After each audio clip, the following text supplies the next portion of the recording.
If you're going to say, I'll do it later, I'll do it tomorrow or Monday, you're in a program. Yep. Right? Because you actually should be doing it in the moment, right? Right. So then I assert that if you're not in the present moment, you're running a program. And so the more, listen, paying attention is being present, and it's a skill. And you know when someone's present with you in your life because they're paying attention to you. And you know when they're not present with you because they're not paying attention to you. So then imagine you're going to create and you're not present. How could you miss the moment of creation? You then are in the known. You're in the familiar past or the predictable future. So that sweet spot of the generous present moment, if you keep practicing overcoming your body, overcoming the conditions in your environment, and overcoming that predictable future and the familiar past, and you keep working for the present moment, you are going to develop the habit of being present.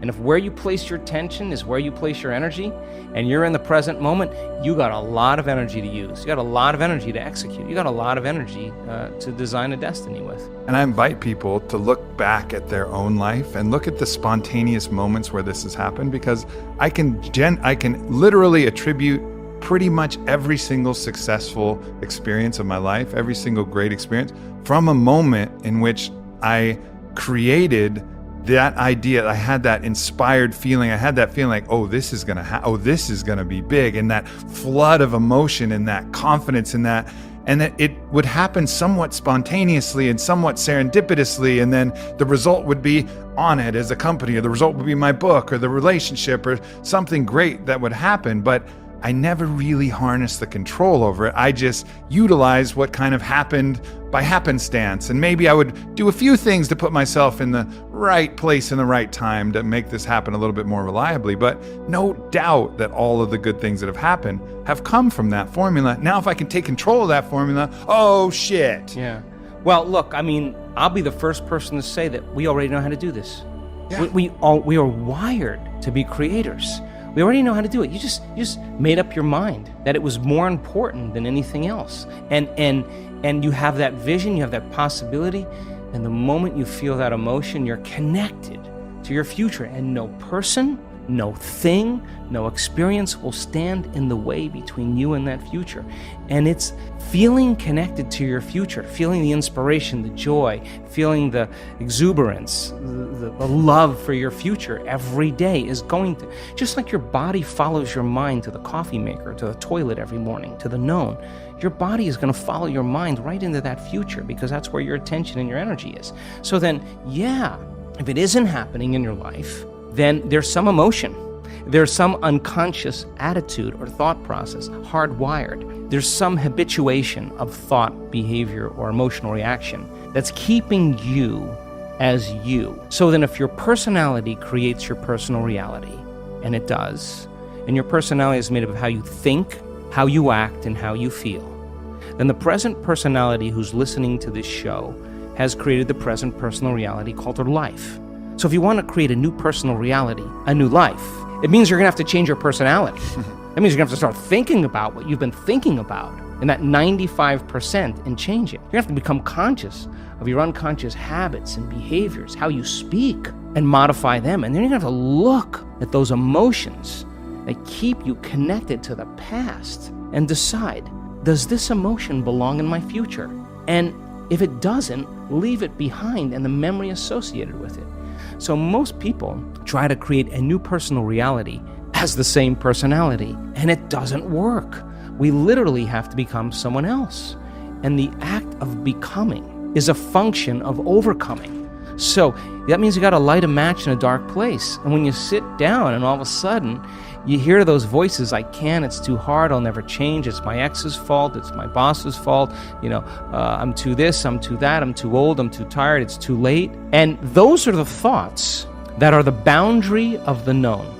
And now you're stepping out into new territory, and the body that's been conditioned to be the mind emotionally is saying, don't leave the known here. Stick with guilt. It's much better. Stick with suffering. At least you can predict it. And yet your conscious mind is wanting to go for a ride, and your body's going, whoa. So then it may take a little time. to help the body out of the past. It takes some time, right? So then the person can have a great meditation and feel really connected, and then get up and then get frustrated on the freeway and judging everybody else. I mean, you just disconnected from the energy of your future, and you're back to the energy of your past. Don't expect anything to change. And if you tell me it's because of that person or that circumstance, I'm going to say, oh, you're back to the unconscious program of being a victim in your life. And so there is a period, a grace period of transformation where we have to cross this river from the old self to the new self. And that void, that unknown, is the neurological, the biological, the chemical, the hormonal, the genetic death of the old self. And most people, the moment they step out, and the hardest part about change is making a new choice. The moment you make a new choice, get ready. You're leaving the known. It's going to be uncomfortable. It's going to be unfamiliar. There's going to be some uncertainty. You can't predict. You're not in the known any longer. And most people, they step out and they hear that voice. It's too hard. You never change. And they believe in that thought. And that thought leads to the same choice, which leads to the same behavior, creates the same experience, produces the same emotion. And then they say, oh, this, Aubrey, feels right to me. No, that feels familiar. So then, if you're becoming conscious of how you speak, you're sitting in your meditation and you're becoming aware of how you act, that you complain and you blame and you make excuses, you feel sorry for yourself, you judge other people. Now you're conscious of what you were unconscious of. That's a victory too, because consciousness brings awareness, and there's an energy that goes along with that. And now all of a sudden, you're not in the program. You're the consciousness observing the program. You're outside the jar. You're objectifying your subjective self. You're seeing yourself through the eyes of someone else. And then when you look at those emotions and you say, my goodness, I didn't even know it was guilt. This is how I always feel. I didn't even know it was guilt. Now I know. All right. Well, now that you know, you can't not know. So then what are you going to do? You're going to live with the knowing that you're a victim, or you're guilty, or you're suffering?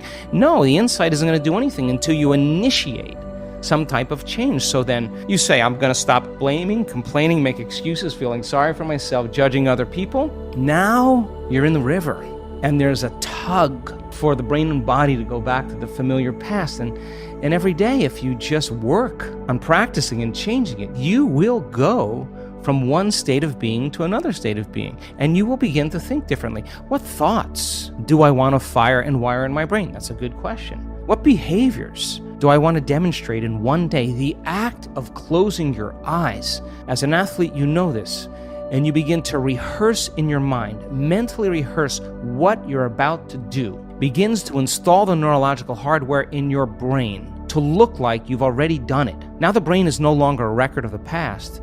It's now a map to the future. And if you keep hitting that hardware over and over again, the hardware is going to become a software program.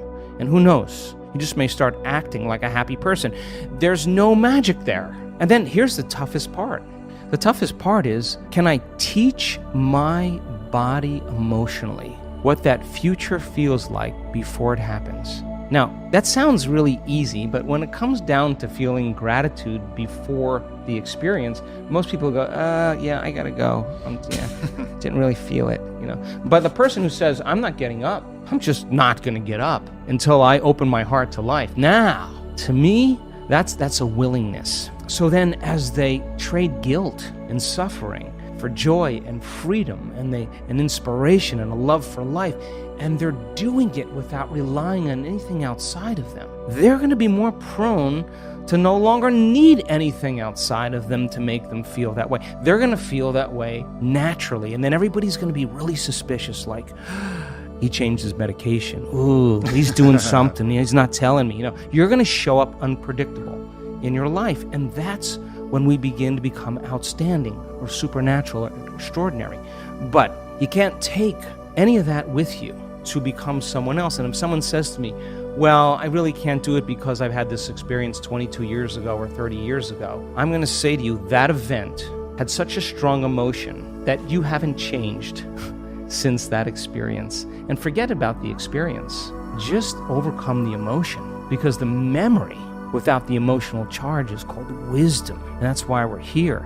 So then you can look back at the past and you can say, wow, I learned something really great. I'd never do that again. And by the way, when the experience finally lands in your lap and you prove to yourself how powerful you really are, that you created something by thought alone, and that event comes in a way that you never expected, that surprises you and leaves no doubt that what you were doing inside of you produced an effect outside of you, and you are exuberant and you feel worthy of life and feel grateful to be alive, that you are in love with the moment,